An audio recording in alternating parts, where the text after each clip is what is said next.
지난 그 6월 1일이라고 그러죠. 한국에 그 지방선거가 있었습니다. 도지사, 또 이렇게 광역시의 시장, 또 뭐 지방시장, 군수, 구청장 뭐 이런 사람들을 투표로 선거하는 그런 선거가 있었습니다. 뭐 한국이 우리가 잘 알다시피 메이저 정당이라 그러면 하나는 국민의힘, 또 하나는 뭐 민주당, 뭐 이게 두 메이저 정당이 있습니다. 그런데 이번 선거에서 이 국민의힘이 이기고 민주당이 아주 참패를 했습니다. 지난 4년 전에는 민주당이 아주 거의 싹쓸이를 하다시피 그렇게 이겼는데 이번에는 아주 크게 진 거죠. 그런데 이번에 진 것이 이번만 진 것이 아니고 세 번 그 앞에 선거까지 합쳐서 연달아 졌다고 그래요.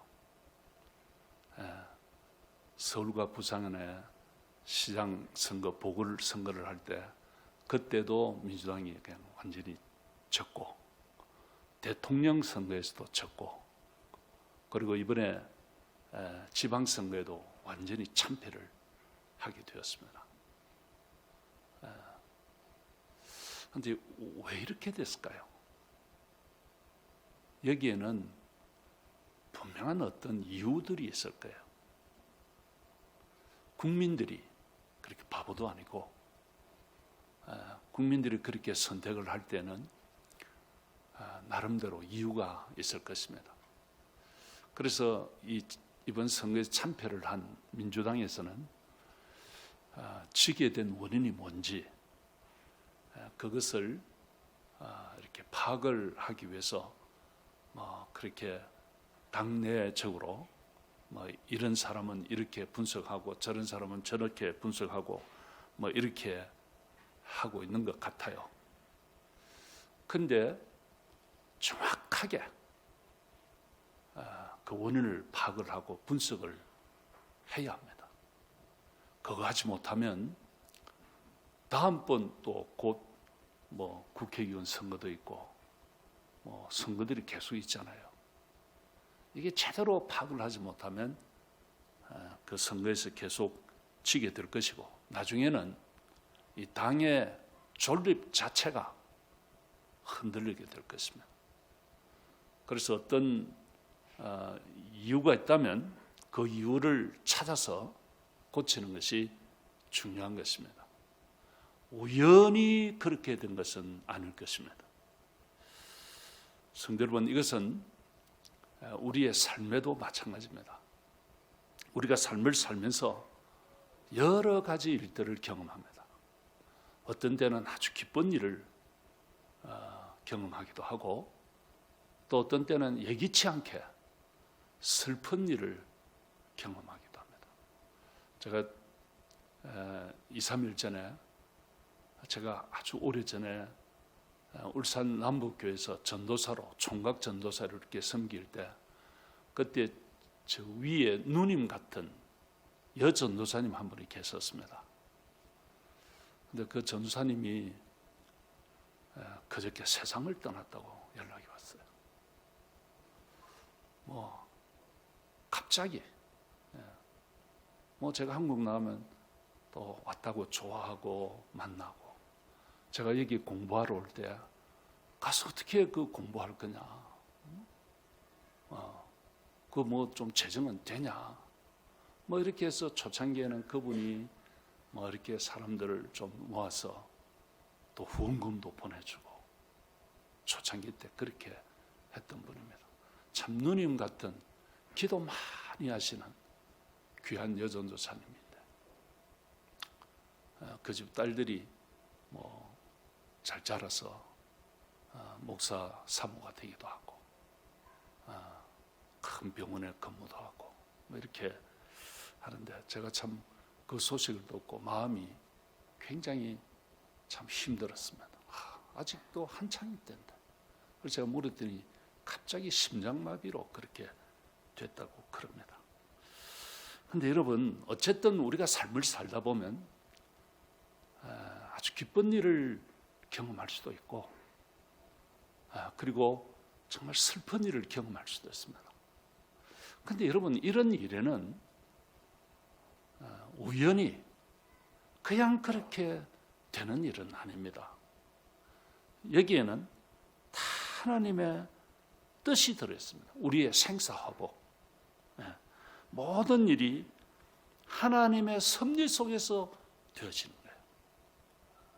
그 속에 하나님의 메시지가 있어요. 그래서 우리 그리스도인들은 우리 주변을 둘러싸고 일어나고 있는 모든 문제에 대해서 하나님의 음성을 듣는 것이 중요합니다. 하나님의 음성에 귀를 기울이고 이 안에 무슨 하나님의 메시지가 있을까? 그걸 찾아보는 것이 중요합니다. 그렇게 하면 그 가운데 있는 하나님의 뜻을 우리가 분별할 수가 있어요. 그리고 빠르게 대처할 수 있고 회복할 수가 있어요. 이게 여러분들 중요합니다. 그냥 아무 생각 없이 막 그렇게 살면 안 돼요. 우리에게 일어나는 모든 일에는 하나님의 메시지가 그 안에 들어있습니다. 자, 오늘 우리가 읽은 이 본문은 이제 하나님께서 야곱에게 나타나셔서 이제 베델로 올라가라, 베델로 가라, 하나님께서 그렇게 말씀합니다. 자, 그렇다면 지금 이 시점에 하나님께서 야곱에게 나타나셔서 베델로 가라 하신 이유가 어디에 있을까요? 자, 우리가 그동안 쭉 야곱의 삶을 우리가 살펴왔습니다. 이제 이 야곱은 20년 동안 이 타향살이, 또 다르게는 또 처가살이, 뭐 이런 것을 다 정리를 하고 이제 고향인 언약의 땅으로 돌아갑니다. 돌아가는 이 과정에 그의 평생의 숙제였던 형과의 재회, 이게 숙제였죠. 이것 때문에 고민하고 그랬는데 참 하나님의 은혜로 그 형과의 문제도 나름대로 다 이제 해결이 되었습니다. 그리고 그는 가나안 땅으로 다시 돌아왔습니다. 하란에서. 하지만 그는 가나안에 들어와서 하나님과 약속한 베델이라고 하는 곳으로 이 야곱이 가지 않고 세겜 땅에 머물러 있었습니다. 세겜에 머물렀습니다.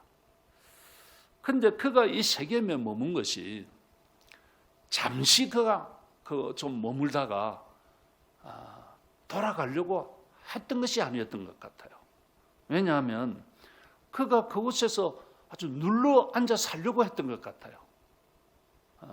그 증거가 있어요. 우리 33장 19절 한번 보면 이런 말씀이 나옵니다. 그가 장막을 친 밭을, 이 세겜입니다. 세겜의 아버지 하몰의 아들들의 손에서 베크시타에 샀다. 그곳에 장막을 쳤는데 그곳에서 그 땅을 샀다는 거예요. 왜 샀을까요? 잠깐 머물다가 갈 것 같으면 그들이 양해 구하고 잠시 좀 쉬었다가 뭐 몇 개월 쉴 수 있겠죠. 그러고 갈 수도 있었을 것입니다. 그런데 이 야곱이 그 땅을 샀다고 했습니다. 눌러 앉을 생각이었죠. 아마 땅이 좋았을 겁니다. 목초지도 많이 있었고, 뭐 여기 살면 되겠구나, 이런 생각을 했을 거예요. 그런데 문제는 여기서부터 시작합니다. 이걸 야곱이 몰랐어요. 항상 문제는 숨어 있습니다. 여기서부터 문제가 생깁니다. 자, 그렇다면 그 세겜 땅에서 어떤 일들이 일어났습니까? 이게 34장에 나오는 이야기인데요. 끔찍한 사건들이 나옵니다. 참 창세기 34장에는 하나님이라고 하는 이름이 한 번도 등장하지 않습니다. 정말 추악한 내용들이, 이런 것들이 왜 성경에 들어왔지 싶은 그런 내용들이 창세기 34장이었습니다. 제가 이걸 좀 34장을 가지고 강해를 할까 고민을 하다가 치웠습니다. 추잡해요. 그러나 이 35장을 강해를 하면서는 그 배경이 34장이기 때문에 이 34장을 언급하지 않을 수가 없습니다. 자, 그러면 그곳에서 어떤 일이 벌어졌습니까? 그것은 야곱에게 딸이 하나 있었습니다. 레아에게서 태어난 딸 중에 디나라고 하는 딸이 있었습니다. 그런데 이 딸이 그 세겜의 추장이 이름이 세겜이에요. 그러니까 그 이름에 따라서 지명 이름이 생겼는지 지명을 따라서 이름을 그렇게 불렀는지는 정확하게 알 수가 없습니다. 어쨌든 이 세겜의 추장 세겜으로부터 성폭행을 당합니다. 그러니까 이제 이 딸 디나가 성장했다는 이야기겠죠.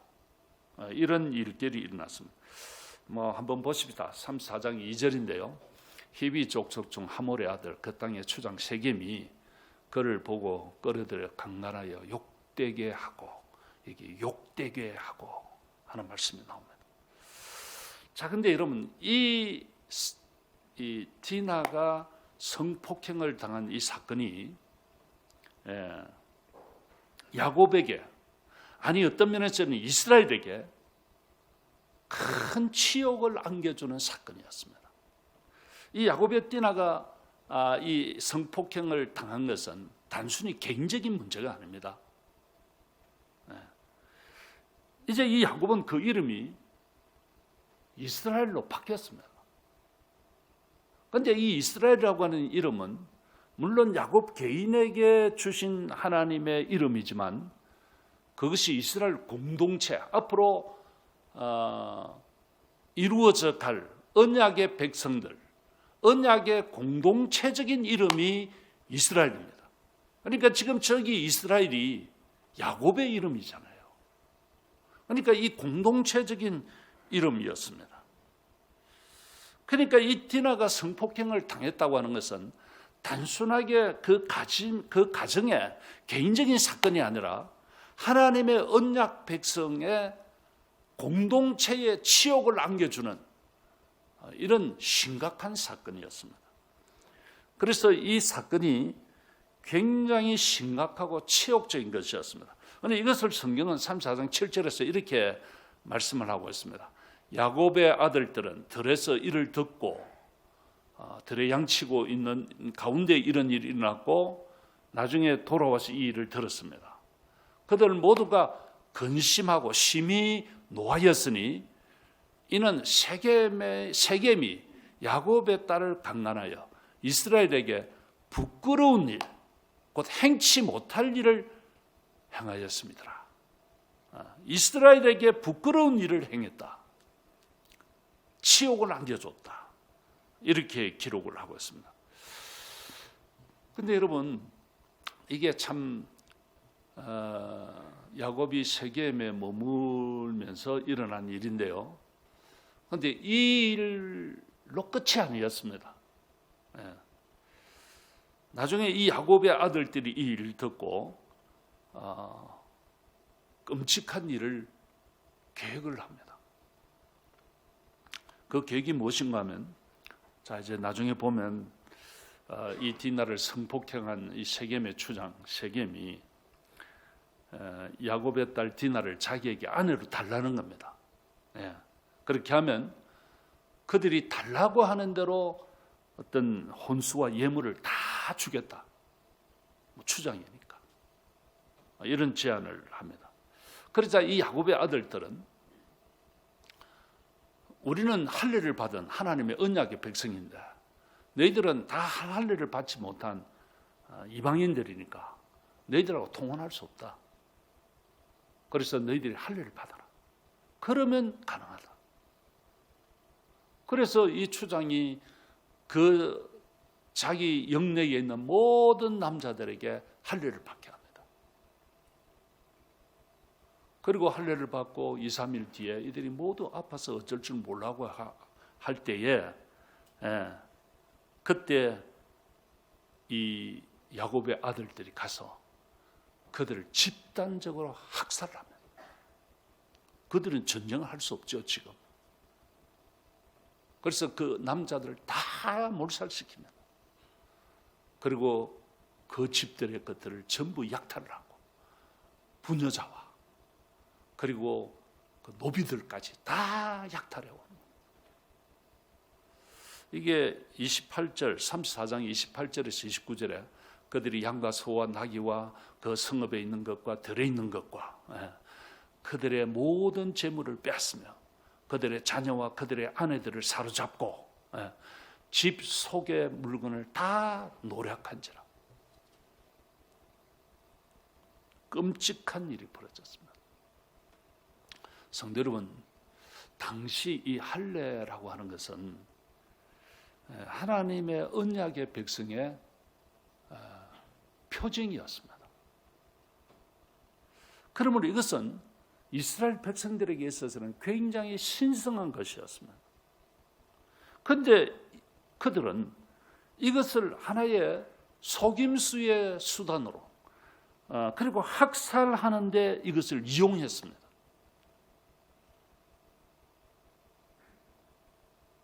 이런 일은 하나님의 언약의 백성들이 절대로 해서는 안 되는 일입니다. 그런데 이런 끔찍한 일을 이 야곱의 자녀들이 서슴없이 저질렀습니다. 이렇게 야곱의 자녀들이 참 무섭게 타락한 것이죠. 어떻게 그렇게 할 수 있습니까? 아직 새파란 20대 정도의 젊은이들이 어떻게 이렇게 무서운 존재들로 전락했을까요? 그런데 이들은 앞으로 하나님의 언약 백성의 12지파의 수장들이 될 사람들입니다.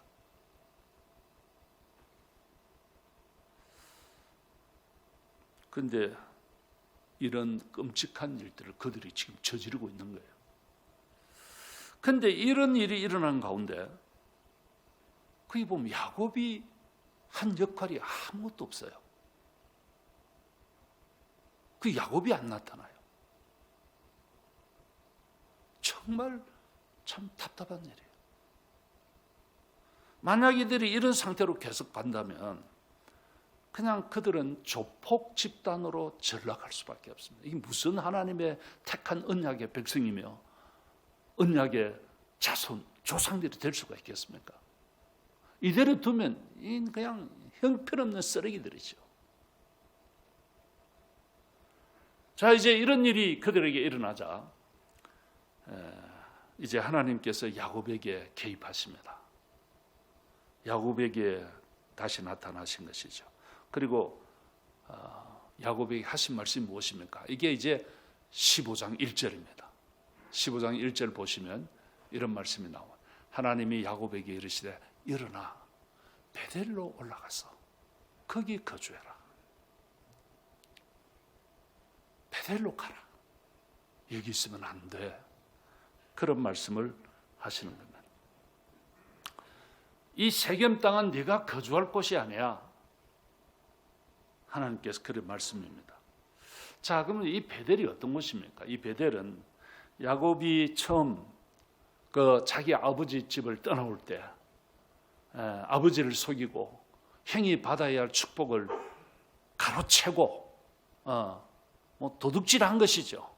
그렇게 해서 도망올 때 어느 한 들판, 루스라고 하는 들판, 그곳에서 그냥 돌을 베게 하고 그렇게 잠을 청하고 잤을 때 그때 하나님께서 찾아오신 그곳이 베델인 것입니다. 그때 하나님께서는 야곱으로 하여금 다시 이곳에 돌아오라고 말씀을 하셨습니다. 그러니까 이 베델은 하나님과 약속하신 언약의 땅인 것입니다. 성도 여러분, 우리가 이 말씀을 좀 묵상을 하면서 우리에게도 베델이 있습니다. 기억하셔야 합니다. 나에게 베델이 있습니다.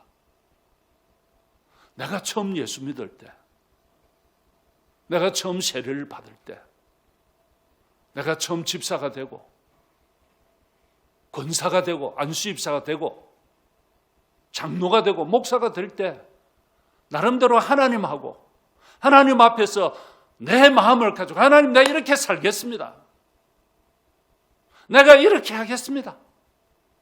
하고 하나님하고 약속한 그 베델이 있습니다. 임직받을 때 한 그 모든 약속, 하나님과 했던 그 베델 다 그냥 까르까르 뭉개고 그렇게 살면 위험합니다. 그게 오래 가면 안 됩니다. 나름대로 하나님 앞에, 하나님, 내가 이렇게 살게요 하고 하나님 앞에 마음으로 서약하고 마음으로 결단하고 했던 그곳이 언약의 땅 베델인 것입니다.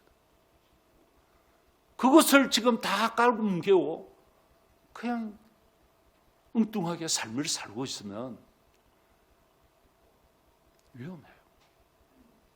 오늘 하나님이 다시 그때로 돌아가라. 다시 돌아가라. 빨리 돌아가라.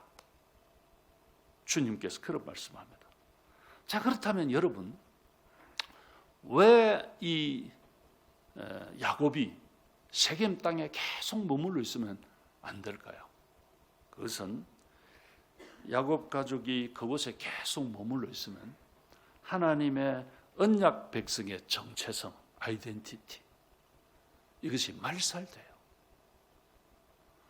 여러분들, 우리가 베델에서 떠나서 처음에 하나님과 나름대로 작정하고 결단하고 약속했던 그것을 떠나서 세겜의 그 푸른 초장을 즐기고 있으면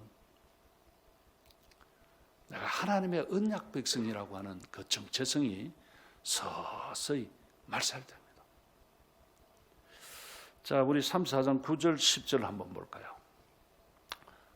너희가 우리와 통혼하여, 이게 세겜의 아버지 하몰이라고 하는 사람이 야곱의 가족들에게 하는 이야기입니다. 너희가 우리와 통혼하여 너희 딸을 우리에게 주며 우리 딸을 너희가 데려가고 너희가 우리와 함께 거주하되 땅이 너희 앞에 있으니 여기 머물러 매매하며 여기서 기업을 얻으라 하고 이런 말을 하고 있습니다. 이게 여러분 무슨 뜻일까요? 그냥 우리와 함께 섞여서 그냥 한 나라 이루고 한 민족을 이루어서 같이 살자.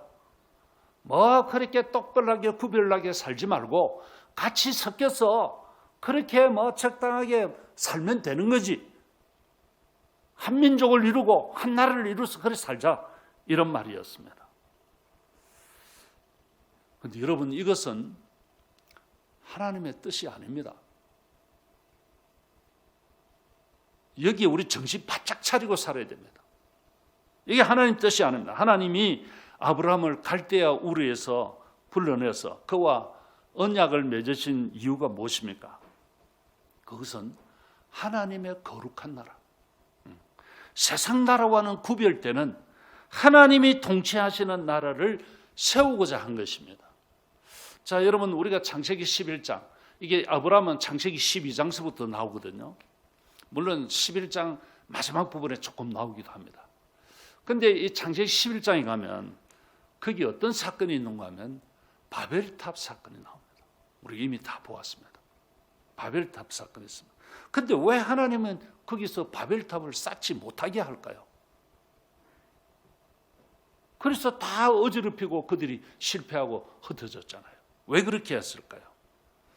그들이 그때 그 바벨탑을 쌓으려고 했던 결정적인 이유가 무엇입니까? 자, 이걸 우리 창세기 11장 4절에 보면 이런 말씀이 나옵니다. 또 말하되, 자, 성읍과 탑을 건설하여 그 탑 꼭대기를 하늘에 닿게 하여 우리 이름을 내고 온 지면에 흩어짐을 면하자 하였더니, 이런 말씀이 나옵니다. 여기서 핵심이 무엇입니까? 우리 이름 내고 우리가 온 지면에 흩어짐을 면하자. 이것이 핵심이었습니다. 그러니까 그들이 지금 바벨탑을 쌓는 주된 목적은 하나님 없는 인간들이 주인인 나라를 만들고자 한 것입니다. 그래서 하나님께서 그걸 흩으신 것입니다. 그리고는 하나님께서 아브라함을 새롭게 불러내신 겁니다. 그래서 이 하나님은 이 아브라함을 통하여 하나님이 주인인 나라,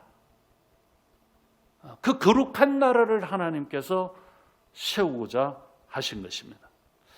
그러니까 여러분들 기억하셔야 됩니다. 하나님은 거룩한 나라를 구별하여 세우고자 하신 겁니다. 구별된 나라. 여기서 이 구별된 나라라는 것은 민족과 민족, 인종과 인종을 구별하는 것이 아닙니다. 그것이 아니라 인간들이 만든 세상 나라와 하나님이 만드시는 하나님 나라의 구별을 말하는. 그런데 지금 이 세겜의 하물은 뭐 그런 구별 없이 그냥 섞여 잘 먹고 잘 살자, 그런 이야기입니다. 여러분들, 우리 교회, 우리 한 사람 한 사람을 세상에 저기 섞여 살고 있을 때 하나님께서 우리를 한 사람 한 사람 이름을 부르시고 불러내셨습니다. 이것이 교회예요. 교회는 건물 아닙니다. 교회는 우리가 교회입니다. 그런데 이 교회를 에클레시아라 이렇게 말합니다. 에크라고 하는 전치사는 무엇으로부터 전치사예요. 그 다음에 칼레오라고 하는, 부른다라고 하는 동사가 연합해서 에클레시아가 된 거예요. 세상에 있는 우리를, 세상에서부터 우리를 불러내서 구별을 지었다고 말해요. 이게 교회예요. 우리 예수님이 신약 성경에 보시면 성전을 청결하는 작업을 하십니다. 성전에 들어갔더니 소떼가 우글거리고 양떼가 우글거리고 비둘기 떼가 우글거리고 그랬습니다. 교회는 그런 곳이 아니거든요.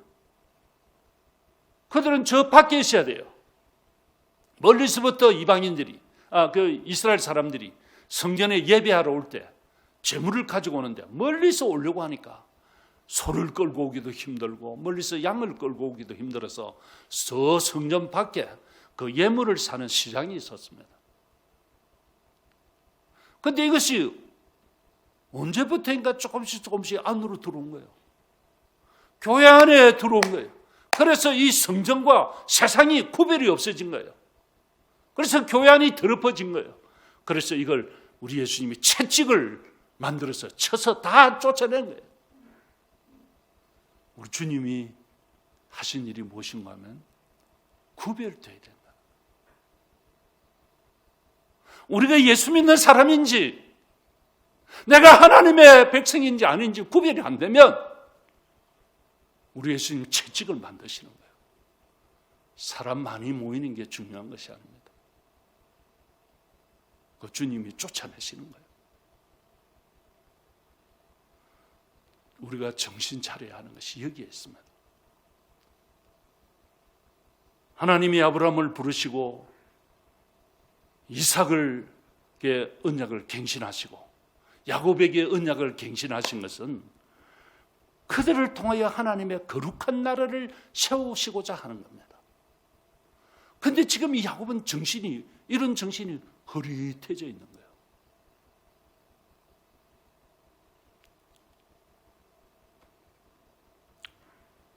그래서 자칫하면 이 세겜의 아버지 하몰이 제안한 이 달콤한 제안에 그냥 넘어가서 그들과 섞여 살 가능성이 있는 거예요. 이 야곱이 정신이 흐린 거예요. 하나님을 만나고 이런 일들이 있었지만 근데 이 분별이 약한 거예요. 그래서 그들과 섞여 살 가능성이 많은 겁니다. 성도 여러분, 우리가 지금 세상에 살고 있습니다. 그렇지만 여러분들, 우리는 그들과 다른 존재들입니다. 이걸 우리가 잊어버리면 안 돼요.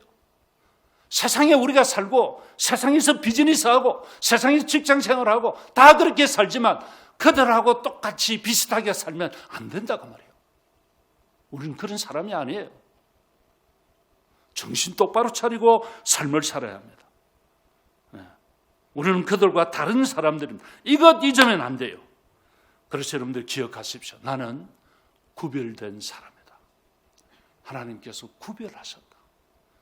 이게 거룩하다는 뜻입니다. 거룩이라는 것이 행동이 아주 그렇게 폼나고 이런 것 아니라 그냥 구별을 했다는 거예요.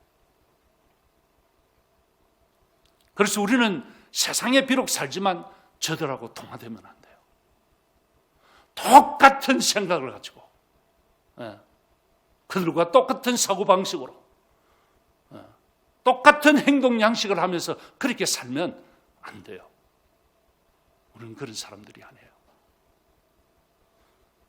그래서 하나님께서 나타나신 거예요. 정신 차려. 너 여기 살면 안 돼. 베델로 올라가. 주님께서 말씀하신 겁니다. 그래서 야곱이 정신이 바짝 들었을 거예요. 아마. 이런 하나님의 말씀에 적극적으로 반응합니다. 그리고는 그의 가족들에게 명령합니다. 그것이 오늘 본문 2절에 나오는 말씀이에요. 자, 우리 다 같이 한번 읽읍시다. 큰 소리로. 다 같이요. 시작. 야곱이 이에 자기 집안 사람과 자기와 함께한 모든 자에게 이르되 너희 중에 있는 이방 신상들을 버리고 자신을 정결하게 하고 너희들의 의복을 바꾸어 입어라. 자, 이제 이런 말씀이 오늘 이 본문에 나옵니다. 자, 근데 이 야곱이 그의 가족들에게 하는 이 내용들을 보면 아마 야곱이 정신이 바짝 들어서 영적인 개혁을 지금 단행하는 겁니다. 그런데 여기 무엇입니까? 첫째는 우상들을 제거해라. 참 여러분, 이게 지금 무슨 말입니까? 야곱의 집안에 지금 우상들이 있다니. 우상들을 제거하라. 이방 신상들을 버리라는 것입니다. 아마 그동안 이 가족들이 나름대로 다 그걸 우상들을 하나씩 소지하고 있었던 것 같습니다. 그런데 그 모든 우상들을 버리라는 것입니다. 그러니까 야곱이 그 가족들이 다 나름대로 우상을 가지고 있다고 하는 것을 알았을 거예요. 지금까지. 그러니까 이런 이야기가 나오죠. 그런데 그럼에도 그냥 온 거예요. 아마 특히 야곱에게 있었던 가장 대표적인 우상이 아마 드라빔이었을 것으로 보입니다. 야곱이 가장 사랑했던 아내 라헬이 아버지 집을 떠나올 때 그 아버지 집에 있던 드라빔을 훔쳐서 나왔잖아요. 이거 우리가 지난번에 봤잖아요. 그게 아마 대표적인 우상이었을 것으로 보입니다. 이 드라빔은 그 집안 수호신으로 그들은 생각했습니다. 그런데 이것뿐만 아니라 보니까 나중에 이게 아이들도 귀걸이 이런 걸 다 빼서 아버지에게 줬다고 하는 거 보면 이것들도 아마 자기들을 지키는 뭔가를 생각을 하고 다 갖고 있었다고 보이고, 또 자료에 의하면 그 귀걸이에 그 자기들을 지키는 어떤 내용들을 새기기도 했대요. 근데 어쨌든 아마 대표적인 것은 드라빔이었을 것입니다. 이것을 가지고 있으면 자기를 지켜줄 것이다. 이런 생각을 했겠죠. 성도 여러분, 오늘날에도 우리 성도들에게 우상들이 있습니다. 오늘날 우리들에게도 똑같은 이 드라빔 같은 어떤 형상을 가진 것은 아니지만 그것이 나를 지켜줄 것이라고 생각하는 하나님이 아닌 어떤 something, 그 무엇인가 우리에게 있어요. 있지요, 여러분?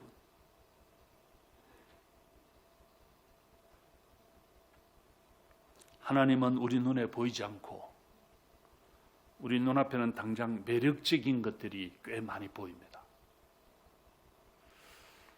그래서 그것이 우리를 지켜줄 것이라고 굳게 믿는 것이죠. 우리 말은 그렇게 안 해요. 그렇지만 그걸 그렇게 생각합니다. 그것이 어떤 사람에게는 돈이고 어떤 사람에게는 지위이고 또 뭐 인맥 이런 것이라고 생각할 거예요. 그것이 우상입니다. 돈이 나를 지켜줄 것이라고 생각하고 지위가 나를 지켜줄 것이라고 생각하고 어떤 인맥, 줄을 잘 쓰면 그것이 나를 지켜줄 것이라고 생각을 합니다. 이런 것들이 오늘날 우리들에게 있어서 드라빔입니다. 그런데 여러분, 이런 것들이 하나님과 우리 사이에 끼어서 하나님과의 관계를 멀리하게 만들어요. 하지만 성도 여러분, 절대 속으면 안 됩니다. 물질이나 지위나 어떤 인맥이 우리를 절대 지켜주지 못합니다. 이건 우리가 살아보면 다 알아요. 그것이 나를 지켜주는 것 아닙니다. 그래서 그것이 나를 지켜줄 것처럼 생각하고 돈에다가 목을 매고 어떤 지위라가 목을 매고 인맥 관리한다고 정신없고 그래서 하나님 앞에 예배하러 나오는 주일이고 뭐고 없이 막 돌아다니지만 어느 날 하나님께서 한번 훅 불어버리면 순식간에 다 날아가는 것들. 그게 우리를 지키는 것 아닙니다, 여러분. 우리가 살면서 다 경험하는 겁니다. 그런데도 그걸 몰라요. 그래서 뭐 조금 생기게 되면 그게 전부인 것처럼 생각하고 거기에 목을 매고 그렇게 사는 것이 위험하다 그 말이에요. 그러므로 성도 여러분 기억하십시오. 끝까지 나를 사랑하시고 나의 삶을 인도하시는 전능하신 하나님 붙드시기를 축복합니다. 그 하나님 붙들어야 돼요. 그 하나님이 돈도 주시고 그 하나님이 지위도 주시고 그 하나님이 모든 것을 관리하시고 책임지시는 분이신데 그 하나님 빼놓고 그냥 뭐 눈에 보이는 이것들 쫓아다니면 어느 날 이거 사라지면 비참하게 돼요. 비참하게. 그래서 우리가 기억해야 할 것은 하나님 붙들어야 돼요. 그 다음에 또 하나, 오늘 여기 보면 야곱이 자신을 정결케 하라 그런 말씀합니다. 이것은 사실 정결케 한다는 것은 몸을 씻는 것을 말해요. 몸 씻는 것. 그러나 이것은 하나의 상징이죠. 몸 씻는 것은. 근본 의미가 무엇입니까? 더러워진 마음을 깨끗하게 하라는 말입니다. 씻으라는 말입니다. 단지 우상을 내어버리는 그런 행위로만이 전부가 아니라 중요한 것은 속이고 집단 학살하고 약탈하고 세상의 거 보고 쫓아다니는 그 더럽고 악한 마음을 하나님께 청소하라는 겁니다. 그거 하라는 겁니다. 이제 야곱이 베델을 올라가면 그곳에서 거주하면서 그곳에 하나님을 예배하면서 살 겁니다. 그렇게 하려고 하는 사람은 마음을 청소하라는 거예요. 마음 청소. 그 다음에 또 하나 의복을 바꿔 입으라고 합니다. 여러분들 옷은 외형적인 삶의 모습입니다. 사람은 어떤 옷을 입고 있냐에 따라서 삶의 행동과 태도가 달라집니다. 우리가 작업복을 입고 있을 때와 정장을 입고 있을 때 우리의 삶의 태도가 달라질 수밖에 없습니다. 그건 어쩔 수 없습니다. 그러므로 여기서 이 의복을 바꿔 입으라고 하는 이 말은 삶의 스타일을 완전히 바꾸라는 겁니다. 우리가 예수 믿고 하나님의 백성이 되고 나면 이제는 삶을 사는 태도가 달라져야 됩니다. 어려울 때는 하나님 앞에 와서 매달리고 막 이렇게 하다가 나중에 좀 나아지면 또 언제 그랬냐 하고 하나님은 멀어져요. 세상이 좋아요. 여러분들 우리 사람들은 다 근본적으로 세상을 좋아하는 속성이 우리에게 있어요. 네, 속성이 있어요. 제가 우리 아이들하고 일주일에 한 번씩 영상으로 통화를 하는데요. 그래요. 근데 아이들 재운다 밤늦게까지 안 잔대요. 쥐들이 옛날에 그랬죠. 쥐들이. 근데 쥐들이 이제 그 아이들 보니까 밤늦게까지 뭐 안 자고 얘들아 자라 내일 학교 가려면 일찍 자야 돼 뭐 이렇게 하는데도 안 잔대요. 그래서 내가 그랬어. 그게 다 세상이 좋아서 그런 거야. 그들에게는 그들의 세상이 있는데 그 세상이 좋은 거야. 그 세상 좋으니까 그걸 두고 눈 감기가 쉽지 않은 것이지. 여러분, 우리가 세상이 좋아요. 네, 그럴 수 있습니다. 근데 여러분, 우리가 전에 어렵고 힘들 때 예수님을 만나고 난 뒤에, 그리고는 주님 앞에 주님 도와주셔야 됩니다. 내가 주님만 붙들고 살겠습니다 하다가 나중에 이게 조금 형편이 나아지고 하면 세상이 옛날 생각하던 그 세상이 좋아요. 그래서 그 세상에 같이 지낸다고 그냥 그게 푹 빠져가지고 그렇게 산. 그런데 우리는 그렇게 빠지면 안 돼요. 배를 타고 가는 우리가, 배는 강이나 바다에 떠 있어야 돼요. 그 벗어난 배가 의미가 없어요. 근데 거기에 강이나 바다에 떠 있는 그 배가 빠져버리면 소용이 없어요. 빠지면 안 돼요. 빠지면 망하는 거예요. 정신 차려야 돼요. 여러분, 우리는 하나님의 언약의 백성들입니다. 하나님은 나를 통하여 거룩한 나라의 일원으로 세우시고 주님이 원하시는 그 나라 하나님의 백성을 만들기 위해서 나를 다듬어 갔어요. 근데 그 다듬어 가시는데 그게 계속 말 안 듣고 하면 하나님이 손을 보세요. 그래서 오늘 이 야곱의 가족들이 34장에서 끔찍한 사건들을 당합니다. 그렇게 하면 추격하지 않겠어요? 다 이렇게 몰살시켰는데 그렇게 자기들이 오면 두렵지 않겠어요? 그들이 다른 사람들, 다른 지역민들하고 합쳐서 추격해오면 야곱의 가정이 이길 수 있을까요?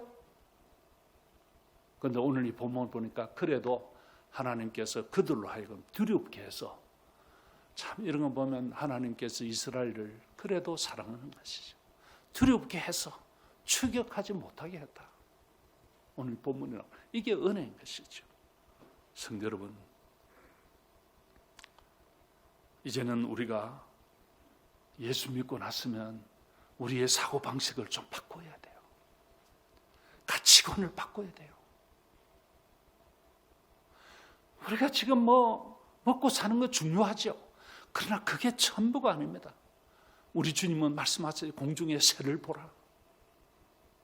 그들은 심지도 않고 거두지 않지만, 창고에 모아두지 않지만 하나님께서 먹이시고 입히신다. 우리가 굶어 죽지 않아요, 여러분. 우리가 하나님의 백성답게 살아야 돼요. 치사하게 살면 안 돼요. 우리의 가치관을 바꾸고 우리의 사고방식을 바꾸고 하나님의 백성처럼 그렇게 삶을 살아야 돼요. 이제 야곱은 베들로 올라가서 그곳을 거주하면서 하나님을 예배하면서 삶을 살게 될 것입니다. 이런 마당에 그는 그의 가정의 영적 개혁을 단행합니다. 그런데 이것이 아주 중요하다고 저는 생각합니다. 사실 야곱은 지금까지 기록을 보면 그 가족 구성원들에게 어떤 영적 영향력을 끼치지 못했어요. 정말. 그래서 그는 아주 단호하게 지금 이 자신을 포함하여 영적 개혁을 단행합니다. 우상 다 가져와라. 씻어라. 의복 바꾸어 입어라. 이제는 이렇게 안 된다. 그리고 베델로 올라가자. 그리고는 그거 다 받아서 상수리 나무 아래 다 묻어버렸습니다. 깨끗하게 정리를 했습니다. 성도 여러분, 저는 우리에게도 이런 결단이 필요합니다. 믿음의 가장 되신 여러분들이요, 여러분들은 여러분의 배우자에게, 아니 여러분들의 자녀들에게 얼마나 영적인 권위를 가지고 그들을 권면하고 지도하고 있습니까? 정말 제가 묻고 싶습니다. 여러분들은 영적인 가장으로서 얼마나 영적인 권위가 있습니까? 그리고 여러분들의 배우자에게, 여러분의 자녀들에게 이 영적인 권면과 지도를 하면서 가정을 이끌어가고 계십니까? 우리가 하나님만이 우리 평생의 삶에 가장 좋은 인도자 되신다고 우리가 믿는다면 우리가 정말 피 끓는 심정으로 우리의 배우자를, 우리의 자녀들을 하나님 앞에 바로 세워야 할 것입니다. 정말 예수 잘 믿어야 된다고, 정말 하나님 앞에 바로 서야 된다고, 그들을 권면하고 붙들고 그렇게 해야 됩니다. 어느 주일학교 꼬마가 어느 날 집에 들어오더니 엄마 아빠에게 그러면, 엄마 아빠 다음 주일부터 교회 가요. 예수 믿어야 돼요. 얘가 갑자기 왜 이래? 엄마 아빠 예수 안 믿으면 지옥 가요. 오늘 말씀 들었어요. 엄마 아빠 예수 믿어야 돼요. 얘야 웃기는 소리 하지 마라. 너나 그냥 예배당 잘 댕겨라. 방해 안 할 테니까. 엄마 아빠가 예수 안 믿으면 나 지금부터 밥 안 먹을 거예요. 아이가 금식을 그냥 밥 안 먹는 거예요. 왜 이래 얘가? 엄마 아빠가 지옥 가는데 밥이 넘어가요. 엄마가 지옥 간다는데, 아빠가 지옥 간다는데 내가 밥이 넘어가요. 여러분들의 자녀들이 지옥을 향하여 달려가고 있는데 밥이 넘어갑니까?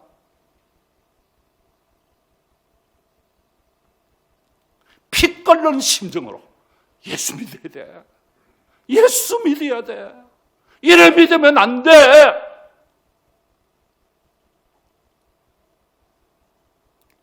이게 영적인 권위를 가지고 있는 영적 가장들이 해야 할 일입니다. 좋을 대로 해라 그냥. 정말 그게 좋을 대로 해라는 이야기예요? 내가 정말 이걸 믿는다면 그들이 지금 지옥을 향하여, 불구덩이를 향하여 걸어가고 있는데 언젠가 돌아오겠지. 그래요?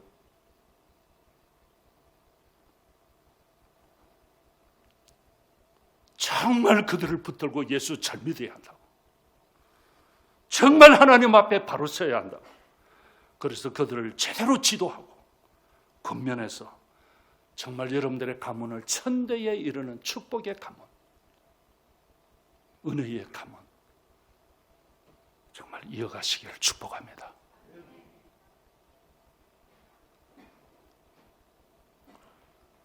우리에게 이런 변화의 역사가 정말 일어나기를 바랍니다. 기도하시겠습니다.